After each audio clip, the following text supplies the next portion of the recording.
mess with this here. But while I'm playing with my camera here, if you can't figure out what I'm doing, as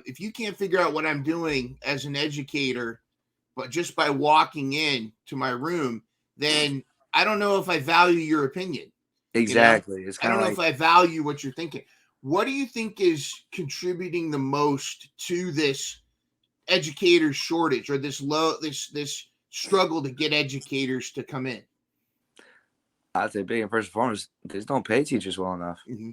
It's at the end of the day, like, I get, and I'm not saying as a teacher, we don't have horrible salary. Like, it's not, I'm not living under the line of poverty or anything, but I can say for the amount of work that they want us to do. Yeah. And like for everything, certain things that they want us to be a part of, like the school system just does not pay. And that's not just teachers. I'm talking TAs, office people. Like, it's unreal. They act like their pay scale is still like that in the 1980s. Like $20 grand a year will work. No, it doesn't. Like, before I was a teacher, I was a registrar in the main office at another school for 6 years. I worked there for 6 years. Well, the 12-month was considered the student. What was it? They said SIS, or the student information manager, right? Mm-hmm. So I'm manager. I'm working 12 months out the year. During the summer, I'm working 10-hour days. And that whole 6 years, my salary never went over $30,000 a year. Wow. Like, I was still under, like, I remember being a part of a conference. And I tell you this, I was part of a committee. They asked us to come help out with, improving office stuff, Yeah. Like, we want to improve it. I'm like, okay. They gave us this list of questionnaires. And I saw it, and I was so fresh. Like, I had only been doing it for like a year this time. So I was so fresh, like the new age stuff, coming into it, what the struggles I had. Mm-hmm. I'll tell you, they had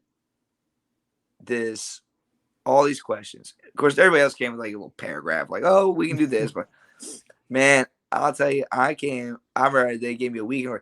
I broke every bit of that thing down. I came with lists, like, bro, something.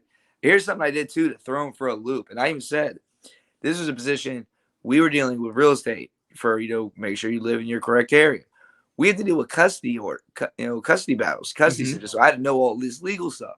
Yeah. Then I also had to be in this school protocol. So that's 3 different departments: real estate, the custody battles. Those people, they have real people outside of school that do that. They make at least 50 to 60 a year doing this. Yeah. But then, me doing the same thing, but you want to pay me, starting me off at 24 a year? Yeah. There's a problem with that. And the thing is like, and I remember when I got that job, there was no training, and that's probably what I told him, and I broke that down. And it even proved my point, how this is a tough job. I had to take work home, but I don't make a lot. I'm struggling. Mm-hmm. I actually applied for government housing and food stamps, and I qualified. Wow. At the time, I was a 24, 25-year-old single young male with no kids.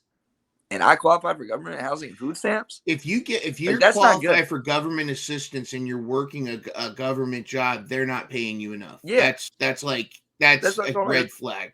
Yeah, I go, y'all, like, at a certain point, I go, and especially it'd be one thing if this was a temporary position where I work maybe 4 or 5 hours a day. Okay, I got you.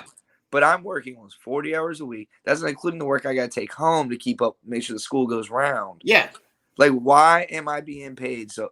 And that's where, and I talked to a lot of people, like a lot of these teachers I have, like, we had a staff member this year leave, and I was talking to her, and she goes, Garrett, I have to. She goes, I have no choice. She goes, I had to move, and I realized, she goes, I have a master's degree. And I had to move back home with my parents because teaching isn't paying me well enough to even put a roof over my head for me. I was like, yep. Dang, that's why, and I had to start looking, especially, now I have a child on the way. Yeah. And now congratulations, by the way. Thank you, man. Thank you. Yeah, but I'm really looking at bills, stuff like this. And I'm like, as a teacher, I can't afford any of these nice houses. Mm-mm. I can't, I miss that. The market's gone as well. Like, as a teacher, it's like, really the only thing I seem like I can afford is if I go buy me a trailer, which nothing wrong with that. I'm not opposed to it, but it's like, yeah. My options are very limited. I was going to say, your options are limited. Yeah, due to the fact that's where my salary stands. Mm-hmm. Like, I'm the baseball coach, at the middle school. Yeah. Everybody, I do that. That's fun. I love doing it. That's a blast. Yeah.